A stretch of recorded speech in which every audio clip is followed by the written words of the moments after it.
It was one of those gloomy, overcast days. My family and I were heading over to Sakal's house. Her family had invited us, and it felt like a nice way to spend the afternoon. Now, Sakal. She was one of the 4 girls who came to our house for private tuition with my elder sister. If you had to describe her in one word, it would be restless, always full of mischief and boundless energy. So, there we were, my sister and I, just sitting on their sofa, chatting away. Suddenly, Sakal popped up right in front of us. She was determined, absolutely insistent on taking a picture of me. I wasn't really in the mood, so I politely declined. Without missing a beat, she turned her attention to my sister and snapped her photos instead. It was just a classic Sakal moment. Just then, the sky decided to open up.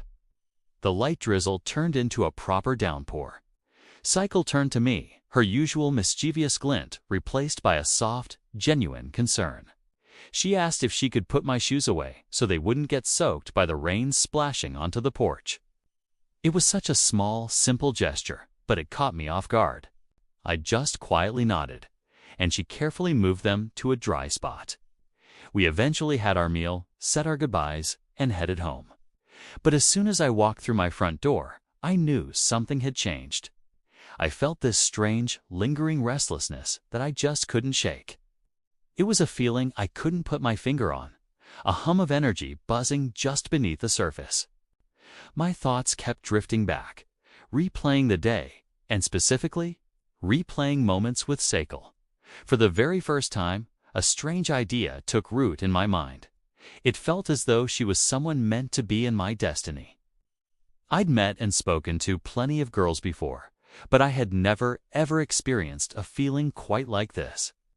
It was new, confusing, and undeniably powerful. From that day forward, things shifted. Sakal started arriving at our house for her lessons well before the other girls. Wow. It became a new routine. And whenever she arrived early, I'd suddenly find a million reasons to be in the same room. I'd pretend to be looking for a book, or ask a random question, anything, just to have an excuse to be near her.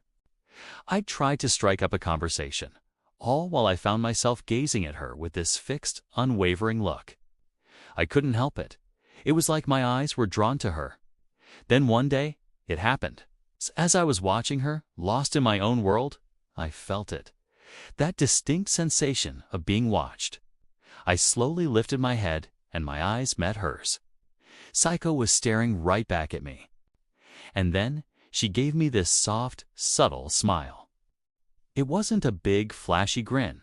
It was quiet, personal, and it felt like it was just for me.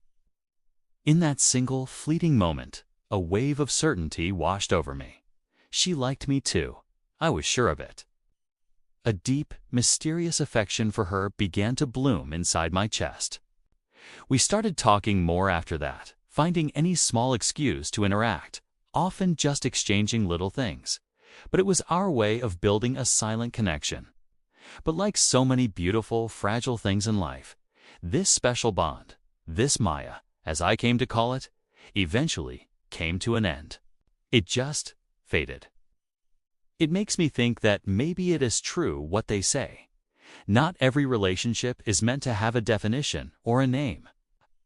Sometimes, when we search too hard for the meaning, when we try to label something that is pure and unspoken, the connection itself just slips through our fingers. It was a beautiful, unnamed story, and perhaps that's exactly what it was always meant to be. Thanks for listening to my story. If you've ever had a connection like this, I'd love to hear about it in the comments. Don't forget to like and subscribe for more reflections. See you next time.